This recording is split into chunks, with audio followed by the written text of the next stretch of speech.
आज स्वाधीनता दिवस के अवसर पर सबसे पहले एक जोरदार भारत माता का जयकारा लगाएंगे। सब लोग मुट्ठी बंद करेंगे, हाथ ऊपर करेंगे और पूरे दिल से बोलेंगे, भारत माता की, भारत माता की, इंकलाब, इंकलाब, वंदे वंदे। स्वाधीनता दिवस के पावन पर्व पे सभी दिल्ली वासियों को, सभी देशवासियों को बहुत बहुत शुभकामनाएं, बहुत बहुत बधाई। सबसे पहले मैं उन सभी स्वतंत्रता सेनानियों को, लाखों लाखों करोड़ों लोग जिन्होंने किस्म किस्म की कुर्बानियां देके हमारे देश को आजाद कराया, उन सब लोगों को मैं दिल से नमन करता हूं। जिन लोगों ने देश आजाद होने के बाद,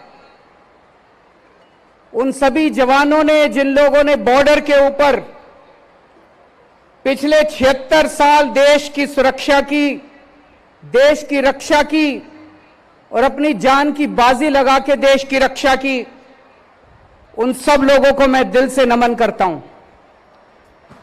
जिन लोगों ने पिछले 76 साल में किस्म किस्म के क्षेत्रों में, अलग अलग क्षेत्रों में दुनिया भर में भारत का नाम रोशन किया, आज स्वाधीनता पर्व के अवसर पे मैं उन सब लोगों को नमन करता हूं। अभी कुछ दिन पहले हमारी प्यारी दिल्ली में प्राकृतिक आपदा आई थी, भीषण बाढ़ आई थी।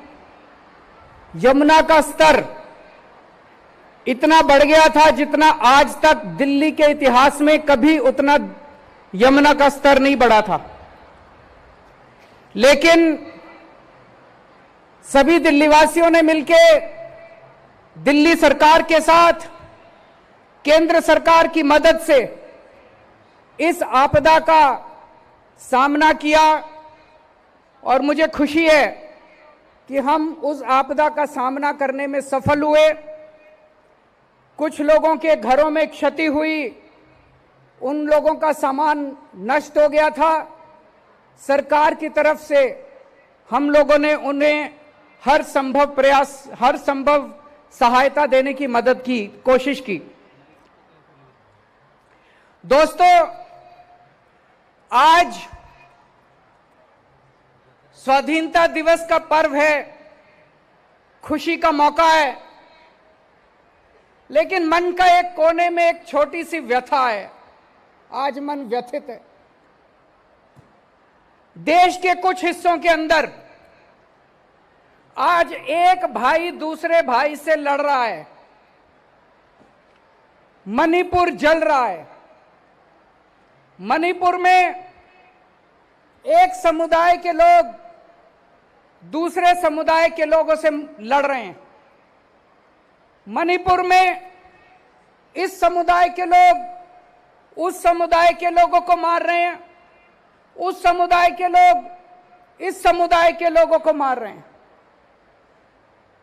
इस समुदाय के लोग उस समुदाय के लोगों के घर जला रहे हैं, दुकानें जला रहे हैं।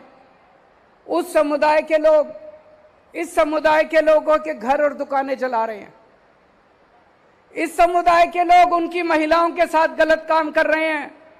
उस समुदाय के लोग इस समुदाय के लोगों के महिलाओं के साथ गलत काम कर रहे हैं। फायदा किसका हो रहा है? दोनों समुदाय के लोग व्यथित हैं।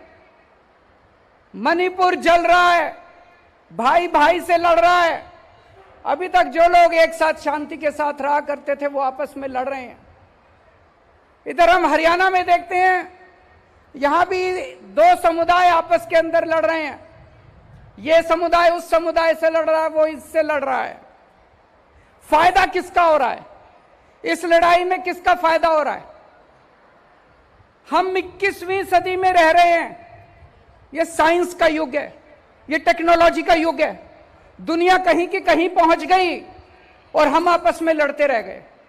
अगर हम आपस में लड़ेंगे, अगर भाई भाई से लड़ेगा, तो भारत विश्वगुरु कैसे बनेगा? हम लोग तो रोज कहते हैं कि भारत विश्वगुरु बनेगा, भारत विश्वगुरु बनेगा। भारत विश्वगुरु कैसे बनेगा? एक परिवार, एक पिता जिन्होंने अपनी जिंदगी में खूब पैसा कमाया, उनकी मौत हो गई। उनके 4 बच्चे हैं, चारों बच्चे आपस में लड़ रहे हैं, एक दूसरे को मारने पे आतुर हैं। क्या वो परिवार प्रगति कर सकता है? बिल्कुल नहीं कर सकता। पिताजी जो कमा के गए थे वो भी खत्म कर देगा परिवार, चारों बच्चे उसको भी उजाड़ देंगे।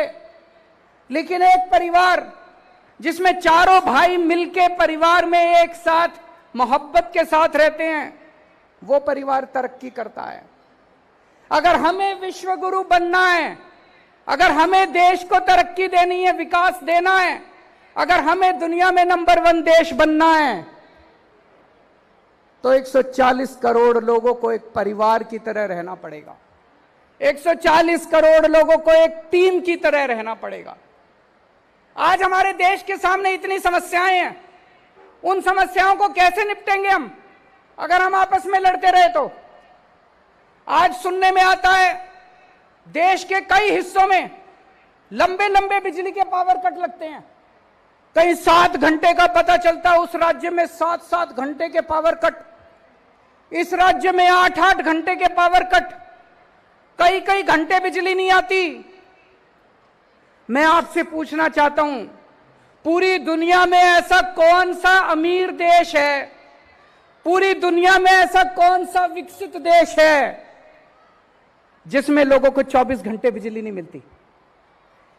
जब तक हमारे देश के अंदर 7-7, 8-8 घंटे के पावर कट लगेंगे, हमारा देश कभी विश्वगुरु नहीं बन सकता। कहने को बड़े बड़े भाषण दिए जा सकते हैं, जब तक हमारे देश में 24 घंटे बिजली नहीं होगी, इंडस्ट्री कैसे तरक्की करेगी? किसान कैसे बुआई करेगा अगर हमारे देश के अंदर 24 घंटे बिजली नहीं होगी? तो अगर हमें दुनिया में विश्वगुरु बनना है तो अपने देश में 24 घंटे बिजली का इंतजाम करना पड़ेगा। हमारे देश में लंबे लंबे पावर कट क्यों लग रहे हैं? बिजली क्यों नहीं आती? क्या बिजली की कमी है? अब मैं आपको एक ऐसा आंकड़ा बताने वाला हूं जिसे सुन के आप चौंक जाएंगे। हमारे देश में 4.25 लाख मेगावाट बिजली बनाने की क्षमता है। कितनी क्षमता है? 4.25 लाख मेगावाट बिजली उत्पादन करने की क्षमता है। यानी कि हमारे देश में इतने पावर प्लांट हैं कि वो सारे अगर 100% क्षमता पे काम करें तो 4.25 लाख मेगावाट बिजली बना सकते हैं। और हमारे देश की बिजली की डिमांड कितनी है? पीक डिमांड, यानी कि सबसे ज्यादा डिमांड। जैसे दोपहर के टाइम में सारे लोग एसी चला लेते हैं तो सबसे ज्यादा बिजली, उसको पीक डिमांड कहते हैं। पीक डिमांड हमारे देश की केवल 2 लाख मेगावाट है। हमारी 4.25 लाख मेगावाट बिजली बनाने की क्षमता है, लेकिन केवल 2 लाख मेगावाट बिजली की डिमांड है। फिर भी बिजली नहीं आती, फिर भी पावर कट लगते हैं, फिर भी हमारे घर में बिजली नहीं पहुंचती। क्यों? क्या कारण है? मिसमैनेजमेंट, भ्रष्टाचार, लैक ऑफ विजन। पहले दिल्ली में भी ऐसा ही था। 2015 में जब हमारी सरकार बनी थी, मेरे को याद है 2014 की गर्मियां मेरे को आज तक याद है, जब रात को 7-7, 8-8 घंटे के पावर कट लगा करते थे। दिल्ली में हमने ठीक कर दिया। यहां भी मैनेजमेंट खराब था, दिल्ली का मैनेजमेंट हमने ठीक किया। आज पूरे देश में दिल्ली अकेला शहर है जहां 24 घंटे बिजली आती है। अब दिल्ली में पावर कट नहीं लगते, अब दिल्ली में बिजली नहीं जाती। लोगों ने जनरेटर खरीदने बंद कर दिए, इन्वर्टर खरीदने बंद कर दिए। अब दिल्ली में 24 घंटे बिजली आती है। पंजाब में भी पहले यही हाल था, लंबे लंबे पावर कट लगते थे, बिजली आती नहीं थी, 6-6 घंटे के, 7-7 घंटे के। अभी 1 साल हुआ पंजाब में सरकार बने हुए, पंजाब में 24 घंटे बिजली आनी चालू हो गई है। पंजाब में भी अब 24 घंटे बिजली आती है। देश में भी 24 घंटे बिजली आ सकती है अगर हमारी 4.25 लाख मेगावाट बिजली बनाने की क्षमता है, तो हमारे देश के अंदर भी 24 घंटे बिजली आ सकती है। मैनेजमेंट ठीक करना है, भ्रष्टाचार खत्म करना है। 3 से 4 साल लगेंगे। 3 से 4 साल के अंदर पूरे देश के अंदर 24 घंटे बिजली आ सकती है, पावर कट खत्म हो सकते हैं। और जब देश में पावर कट खत्म होंगे, 24 घंटे बिजली आएगी, तभी तो हमारा देश विश्व गुरु बनेगा। लंबे लंबे पावर कट से विश्व गुरु कैसे बनेगा? एक और बात है, कोई पावर प्लांट अगर 50% कैपेसिटी पे चलता है, तो वो जो बिजली पैदा करता है वो बहुत महंगी होती है। और अगर 100% कैपेसिटी पे काम करता है, तो वो बहुत सस्ती बिजली पैदा करता है। अगर हम अपनी पूरी 100% क्षमता पे 4.25 लाख मेगावाट बिजली पैदा करनी चालू कर दें, देश में बिजली के रेट आधे हो जाएंगे। हम बिजली एक्सपोर्ट करना चालू कर देंगे, दूसरे देशों को भारत बिजली देना चालू करेगा और अपने देश के अंदर 24 घंटे बिजली आनी शुरू हो जाएगी। तभी मेरा भारत विश्व गुरु बनेगा। मैंने दिल्ली में मुफ्त बिजली देनी चालू की। 200 यूनिट तक लोगों के बिजली के बिल हमने माफ कर दिए। कुछ लोगों ने मेरा बहुत मजाक उड़ाया। पंजाब में जब सरकार बनी, पंजाब के अंदर भी हम लोगों ने लोगों को बिजली मुफ्त देनी चालू कर दी कि अगर आपका 200 यूनिट तक का बिजली का बिल आता है तो आपको बिजली का बिल नहीं भरना पड़ेगा।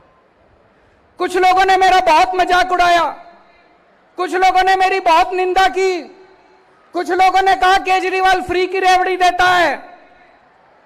आज मैं देश के सामने 2 विकल्प रख रहा हूं। पहला विकल्प, अगर हमें पूरे देश के 140 करोड़ लोगों के 200 यूनिट तक के बिजली के बिल माफ करने हैं, केवल 1.5 लाख करोड़ रुपए का खर्चा आएगा।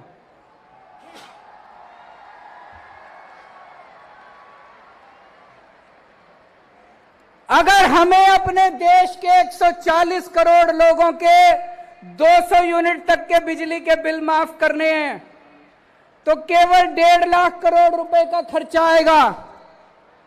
और अभी हम अखबारों में पढ़ते हैं कई बार कि 4 बड़े बड़े अरबपतियों के 1.5 लाख करोड़ रुपए के बैंकों के कर्जे माफ कर दिए। मैं आज देश के सामने 2 विकल्प रख रहा हूं कि क्या 140 करोड़ लोगों के 200 यूनिट बिजली के बिल माफ होने चाहिए, या 4 अरबपति लोगों के 1.5 लाख करोड़ रुपए के बैंकों के कर्जे माफ होने चाहिए। देश तय कर ले, जो देशवासी कहेंगे वही होना चाहिए। एक और बात मैं आपसे प्रश्न पूछना चाहता हूं, जब तक हमारे देश में पैदा होने वाले हर बच्चे को अच्छी शिक्षा नहीं मिलेगी, क्या हमारा देश विश्व गुरु बन सकता है? नहीं बन सकता।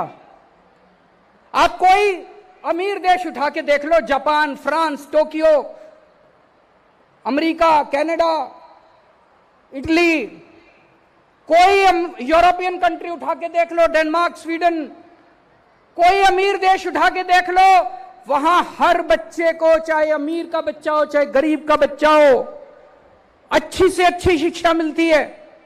सरकारें शिक्षा देती हैं, गरीबों को सरकारें अच्छी से अच्छी शिक्षा देती हैं सरकारी स्कूलों में। हमारे देश में 25 करोड़ बच्चे स्कूल जाते हैं। कितने? 25 करोड़ बच्चे स्कूल जाते हैं। इनमें 17 करोड़ बच्चे सरकारी स्कूलों में जाते हैं। अगर दिल्ली की बात छोड़ दे, अधिकतर सरकारी स्कूल कबाड़ खाने बने हुए हैं देश के अंदर। अधिकतर सरकारी स्कूल खटारा बने हुए हैं।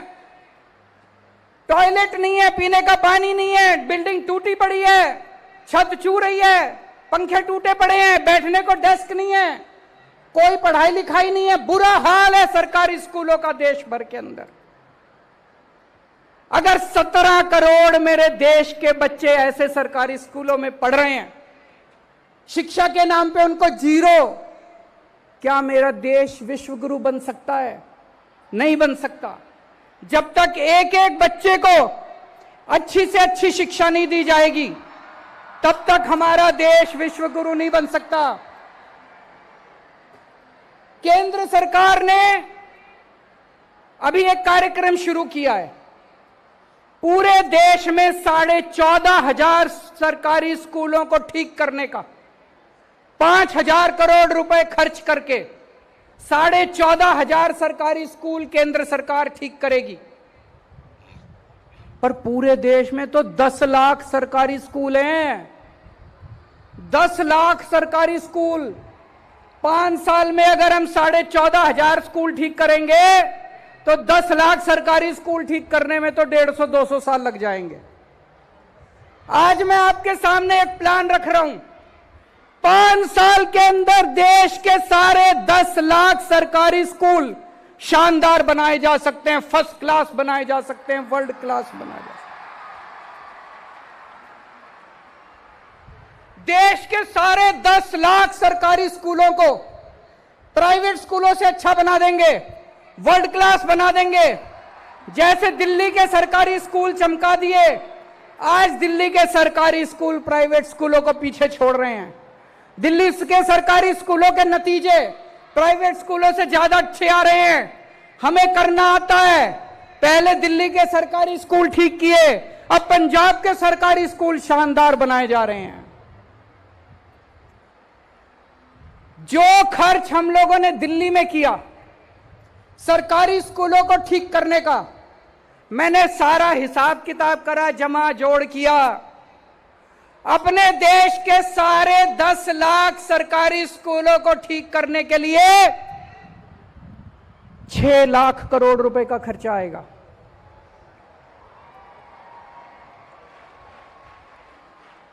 और अगर 5 साल में ठीक करेंगे तो 6 लाख को 5 से भाग करके देख लो, 1.25 लाख करोड़ रुपए हर साल खर्च करने पड़ेंगे। 1.25 लाख करोड़ रुपए भारत जैसे देश के लिए, अपने लिए कोई ज्यादा नहीं है। अगर मेरे देश के 25-17 करोड़ बच्चों को अच्छी शिक्षा मिलती हो, अगर मेरे देश के 17 करोड़ बच्चों को शानदार शिक्षा मिलती हो, प्राइवेट स्कूलों से भी अच्छी शिक्षा मिलती हो, तो हर साल 1.25 लाख करोड़ रुपए तो कुछ भी नहीं है। भारत जैसे लोग देश के लिए तो चिल्लर है 1.25 लाख करोड़ रुपए। क्या हमें अपने देश के बच्चों को अच्छी शिक्षा देने के लिए हर साल 1.25 लाख करोड़ रुपए खर्च करने चाहिए?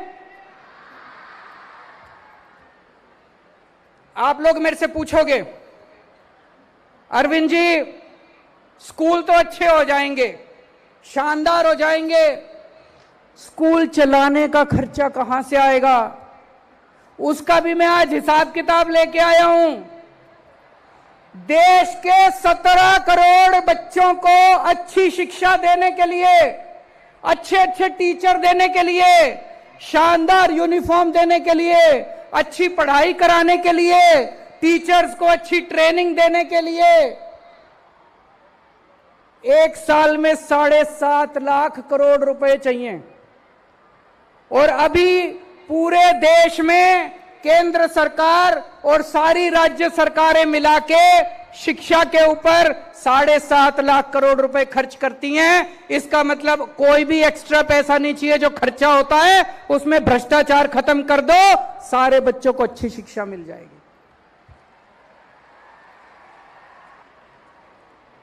दोस्तों, मेरा सपना गरीब की गरीबी दूर करना नहीं है। ये वाले स्लोगन तो हम पता नहीं कब से दूर सुनते आ रहे हैं, गरीबी दूर करो, गरीबी दूर करो। मेरा सपना गरीब की गरीबी दूर करना नहीं है। मेरा सपना हर गरीब को अमीर बनाना है। मैं हर गरीब को अमीर बनाना चाहता हूं, और हर गरीब तब अमीर बनेगा जब उसका बेटा इंजीनियर बनेगा, जब उसका बेटा डॉक्टर बनेगा, जब उसके बेटे को शानदार शिक्षा मिलेगी। एक मजदूर के बेटे को जानता हूं, उसके पिताजी दिहाड़ी करते हैं, मुश्किल से 4-5 हजार रुपए महीना कमाते हैं। दिल्ली के अंदर 4-5 हजार रुपए महीने में कुछ नहीं होता। उसके बेटे ने सरकारी स्कूल में पढ़ते पढ़ते इस बार वो इसका एडमिशन इंजीनियरिंग में हो गया। अब जब वो बच्चा पास करके निकलेगा, 2 लाख 3 लाख रुपए महीना तनख्वाह, उसकी शुरुआत की तनख्वाह 2 लाख रुपए महीना होगी। अमीर हुआ कि नहीं हुआ उसका परिवार? उसके परिवार की गरीबी दूर नहीं हुई, उसका परिवार अमीर हो गया। जब हमारे देश में पैदा होने वाले हर बच्चे को अच्छी शिक्षा मिलने लगेगी, तब मेरा देश विश्वगुरु बनेगा। विश्वगुरु केवल भाषण देने से नहीं बनेगा। हमारे देश के अंदर आज अगर किसी के घर में कोई बीमार हो जाए, अगर थोड़ी सी सीरियस बीमारी हो जाए, सब कुछ लुट जाता है। सरकारी दिल्ली को छोड़ दें, देश के अन्य हिस्सों में सरकारी अस्पतालों का इतना बुरा हाल है, इतना बुरा हाल है। डॉक्टर आते नहीं है, मशीनें काम नहीं करती हैं, टेस्ट होते नहीं हैं, कोई इलाज नहीं होता। हर आदमी चाहता है मैं प्राइवेट में जाके इलाज कराऊं। जब तक इस देश के अंदर पैदा होने वाले हर इंसान को अच्छे से अच्छा इलाज नहीं मिलेगा, तब तक मेरा देश विश्वगुरु नहीं बन सकता। आप कोई देश उठा के देख लो, हर देश के अंदर वहां की सरकारें अपने लोगों को पूरा मुफ्त और अच्छा इलाज देती हैं। दिल्ली में हमने मोहल्ला क्लिनिक बनाए, गली गली के अंदर मोहल्ला क्लिनिक खुल गए हैं। अगर आपको छोटी सी बीमारी होती है, आप मोहल्ला क्लिनिक में जाओ, आपका इलाज हो जाता है। आपको दवाइयां मुफ्त मिलती है, आपको टेस्ट मुफ्त होते हैं, आपका इलाज हो जाता है। हमारे देश में कितने गांव ऐसे हैं, दूर दूर तक अगर छोटी सी बीमारी हो जाए, मैंने देखा है सोशल मीडिया में, आपने भी देखा होगा, 2 लोग चारपाई पे उठा के उसको इतनी दूर चलते जा रहे हैं और अस्पताल तक पहुंचने के लिए। मैंने हिसाब लगाया है, देश के कोने कोने में मोहल्ला क्लिनिक खोला जा सकता है। 1 लाख मोहल्ला क्लिनिक खोलने के लिए पूरे देश में कोने कोने में 1 लाख मोहल्ला क्लिनिक खोलने के लिए केवल 10,000 करोड़ रुपए चाहिए। 10,000 करोड़ रुपए तो कुछ भी नहीं है। 10,000 करोड़ रुपए 2 साल के अंदर पूरे देश में कोने कोने के अंदर, देश के कोने कोने में, गांव गांव के अंदर मोहल्ला क्लिनिक खोले जा सकते हैं। 1 लाख मोहल्ला क्लिनिक खोलने के लिए केवल 10,000 करोड़ रुपए चाहिए। और अगर आपको थोड़ी बड़ी बीमारी हो जाए, हमारे देश के अंदर हर जिले में जिला अस्पताल है, लेकिन आज जिला अस्पताल की बहुत बुरी हालत है। जिला अस्पताल टूटे फूटे पड़े हैं, मशीनें काम नहीं कर रही। इसका मैंने पूरा प्लान बनाया। हर जिले के जिला अस्पताल को 500 बेड अस्पताल बनाने के लिए, मल्टी स्पेशलिटी अस्पताल बनाने के लिए, मैक्स फोर्टिस अपोलो जैसा शानदार अस्पताल बनाने के लिए, पूरे देश के हर जिले में एक एक मल्टी स्पेशलिटी हॉस्पिटल खोलने के लिए केवल 1.5 लाख करोड़ रुपए चाहिए। मैं तो कई बार सोचता हूं, ये 75 साल में अभी तक क्यों नहीं हुआ, हो जाना चाहिए था। इतने कम पैसे, 1.5 लाख करोड़ रुपए में पूरे देश के हर जिले के अंदर 500 multi bedded multi speciality hospital खुल सकता है। और दिल्ली के अंदर हम हर व्यक्ति को फ्री इलाज देते हैं, सारी दवाइयां फ्री, सारे टेस्ट फ्री, ऑपरेशन फ्री, सब। 140 करोड़ लोगों का फ्री इलाज करने के लिए सबको फ्री इलाज की सुविधा देने के लिए केवल 2.5 लाख करोड़ रुपए चाहिए। तो टोटल कितने हो गए? 2.5 लाख करोड़, 10,000 करोड़, 1.5 लाख करोड़, 4 लाख करोड़। आपको जान के ताज्जुब होगा, आज पूरे देश में राज्य सरकारें और केंद्र सरकार मिलके 4 लाख करोड़ रुपए खर्च करती हैं। एक नया पैसा एक्स्ट्रा नहीं चाहिए, कोई एक्स्ट्रा पैसा नहीं चाहिए। ये जो पैसा चोरी हो रहा है, भ्रष्टाचार में जा रहा है, सारा पैसा मिसमैनेजमेंट हो रहा है। जैसे दिल्ली में हमने ठीक किया, जैसे पंजाब में हमने ठीक किया, अगर पूरे देश के अंदर मैनेजमेंट ठीक कर दिया जाए तो इस देश के हर आदमी को फ्री में शानदार इलाज मिल सकता है। और जब मेरे देश के हर व्यक्ति को फ्री में शानदार इलाज मिलेगा, तभी मेरा देश विश्व गुरु बनेगा। और आप सोच के देखो, अगर हमारे सारे बिजली के प्लांट चलने लग गए, इतने सारे स्कूल खुल जाएंगे, इतने सारे अस्पताल, मोहल्ला क्लिनिक खुलेंगे, 3 करोड़ नए रोजगार पैदा होंगे। मेरे 3 करोड़ युवा साथियों को रोजगार मिलेंगे। पूरे देश में 3 करोड़ लोगों को रोजगार मिलेंगे। लोगों को सुरक्षा चक्र मिलेगा। किसी के घर में बच्चा पैदा होगा, उसे यह चिंता नहीं है मैं इसकी पढ़ाई कैसे कराऊंगा। किसी के घर में कोई बीमार होगा, उसे यह चिंता नहीं है मैं इसका इलाज कैसे कराऊंगा। किसी को अपना बिजली का बिल देने की चिंता करने की जरूरत नहीं पड़ेगी। 3-3 सुरक्षा चक्र लोगों को मिलेंगे। आज इतनी महंगाई है, अभी अभी एक सर्वे आया थोड़े दिन पहले, पूरे देश में सबसे कम महंगाई दिल्ली के अंदर है, 2%। बाकी राज्यों में 6% महंगाई है, दिल्ली में 2% महंगाई है। क्यों? क्योंकि दिल्ली में बिजली मुफ्त है, पानी मुफ्त है, शिक्षा मुफ्त है, महिलाओं का सफर मुफ्त है, इलाज मुफ्त है। इसलिए दिल्ली में सबसे कम महंगाई है। अगर हमने पूरे देश के अंदर लोगों को फ्री शिक्षा दे दी, शानदार शिक्षा दे दी, फ्री इलाज करा दिया, शानदार इलाज करा दिया, फ्री बिजली दे दी, पूरे देश में लोगों को महंगाई से छुटकारा मिलेगा। दोस्तों, पूरा देश तरक्की करेगा।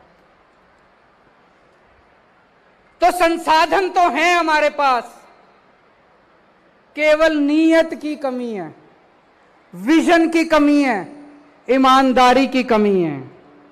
एक ही निर्णय लेना है हम लोगों को। पिछले कुछ सालों में हमारे देश में कुछ चंद लोगों के 12 लाख करोड़ रुपए के कर्जे माफ कर दिए। 12 लाख करोड़ रुपए के कुछ चंद अरबपति लोगों के 12 लाख करोड़ रुपए के। हमारे देश को निर्णय लेना पड़ेगा कि क्या सरकारें कुछ चंद अरबपति लोगों के लिए चलनी चाहिए या 140 करोड़ लोगों के लिए चलनी चाहिए। अगर आज हम यह निर्णय लेते हैं कि 140 करोड़ लोगों के लिए चलनी चाहिए, तो देश के हर बच्चे को अच्छी शिक्षा मिल सकती है, देश के हर नागरिक को अच्छा इलाज मिल सकता है और हर परिवार को फ्री बिजली मिल सकती है। आज देश के अंदर चारों तरफ नेगेटिविटी हो गई है, मार धाड़, लड़ाई झगड़ा, नफरत। सोशल मीडिया उठा के देख लो, इतने लड़ाई झगड़े चल रहे हैं। हमें अपने देश के अंदर पॉजिटिव एनर्जी क्रिएट करनी पड़ेगी, देश के अंदर पॉजिटिव ऊर्जा लानी पड़ेगी, तभी देश तरक्की करेगा, तभी देश आगे बढ़ेगा। जब मैं मणिपुर के बारे में हम लोग सोचते थे, सुनते थे, दिल बहुत तकलीफ होता था। हमें लगता था हम क्या कर सकते हैं। हमने अपनी तरफ से एक छोटा सा काम किया। मणिपुर के कुछ लोग छोड़ छोड़ के वहां के हालात से तंग होकर दिल्ली आ गए। हमने दिल्ली में सरकारी स्कूलों में उनके बच्चों का एडमिशन करा दिया। उनके पास सर्टिफिकेट नहीं थे, उनके घर जल गए थे, उनके पास किसी तरह का स्कूल लिविंग सर्टिफिकेट वगैरह कुछ नहीं था। हमने बिना किसी सर्टिफिकेट के लगभग 150 मणिपुर से आए हुए बच्चों का हमने अपने सरकारी स्कूलों में एडमिशन करा दिया। उन बच्चों की काउंसलिंग कराई जा रही है, उन लोगों को लैंग्वेज की प्रॉब्लम है उसको सिखाया जा रहा है और अन्य बच्चों के साथ मिलकर उनको एक नॉर्मल जिंदगी जीने की कोशिश की जा रही है। मेरे पास कई व्यापारी आए। आज देश का व्यापारी बहुत दुखी है। जीएसटी इतना कॉम्प्लिकेटेड है, इतना कॉम्प्लिकेटेड है। लोग कहते हैं जी धंधा करें कि जीएसटी करें। हम 24 घंटे जीएसटी करते रहते हैं, 24 घंटे टैक्सेशन करते रहते हैं, फिर भी कहीं ना कोई गलती हो जाती है। हमारे देश का व्यापारी ईमानदारी से काम करना चाहता है, हमारे देश का उद्योगपति ईमानदारी से काम करना चाहता है, लेकिन हमने सिस्टम ऐसा बना दिया कि उसको जानबूझ के बेईमानी करनी पड़ती है। मुझे लगता है कि जीएसटी के अंदर मूल चूल परिवर्तन करने की जरूरत है। व्यापारी जीएसटी हैंडल नहीं कर पा रहा। चाणक्य ने एक बारी कहा था कि जब कोई राजा टैक्स लेता है तो उसे ऐसे टैक्स लेना चाहिए जैसे मधुमक्खी बड़े प्यार से फूल से शहद निकालती है और फूल को पता भी नहीं चलता कि शहद निकाल लिया गया। उसी तरह से सरकार को व्यापारियों से ऐसे टैक्स लेना चाहिए कि व्यापारी को पता भी ना चले कि उससे टैक्स ले लिया गया। लेकिन अगर टैक्स इतना कॉम्प्लिकेटेड कर दिया कि व्यापारी दुखी है, तो फिर व्यापारी व्यापार कैसे करेगा, और व्यापार नहीं करेगा तो देश तरक्की कैसे करेगा। अभी दिल्ली के लोगों का अधिकार छीनने के लिए पहले एक ऑर्डिनेंस लाया गया और उसके बाद एक कानून पास किया गया। दिल्ली के लोगों के लोकतांत्रिक अधिकार छीन लिए गए। दिल्ली की चुनी हुई सरकार के काम करने की क्षमता को छीन लिया गया। मेरे पास बहुत लोग आ रहे हैं, मुझसे पूछ रहे हैं अब आप काम कैसे करोगे। आज मैं स्वतंत्रता दिवस के पावन अवसर पे दिल्ली के 2 करोड़ लोगों को यह आश्वासन देता हूं कि जो मर्जी हो जाए, जो मर्जी पावर छीन लें, हमारे 2 काम जारी रहेंगे। एक तरफ हम पावर वापस आपको, आपकी पावर वापस दिलाएंगे, दिल्ली के 2 करोड़ लोगों को आपको अपने अधिकार वापस दिलाएंगे। इसकी लड़ाई हम सुप्रीम कोर्ट में लड़ेंगे। लेकिन जितने काम चल रहे हैं, जब से मैं दिल्ली का मुख्यमंत्री बना हूं तब से ये लोग मेरे काम में अड़चन अड़ाने की कोशिश करते हैं, मेरे काम में अड़चन अड़ाने की कोशिश करते हैं, लेकिन मैंने काम रुकने नहीं दिए। आपके जितने दिल्ली में काम चल रहे हैं सारे काम चलते रहेंगे। आपकी फ्री बिजली चालू रहेगी, आपके बच्चों का अच्छी शिक्षा जारी रहेगी, आपके लोगों का अच्छा इलाज जारी रहेगा, आपकी महिलाओं को फ्री सफर जारी रहेगा। आप चिंता मत करना, अपना प्यार बनाए रखना। जितने काम है सारे काम जारी रहेंगे। हो सकता है थोड़ी स्पीड कम हो जाए, जब क्षमता वापस आएगी सारी तो हम खूब स्पीड से और काम करेंगे। लेकिन यह कभी मत सोचना कि दिल्ली के काम किसी भी हालत में मैं रुकने नहीं दूंगा। दिल्ली के काम नहीं रुकेंगे बिल्कुल। पिछले दिनों दिल्ली नगर निगम ने पूरी दिल्ली के अंदर सफाई अभियान शुरू किया है।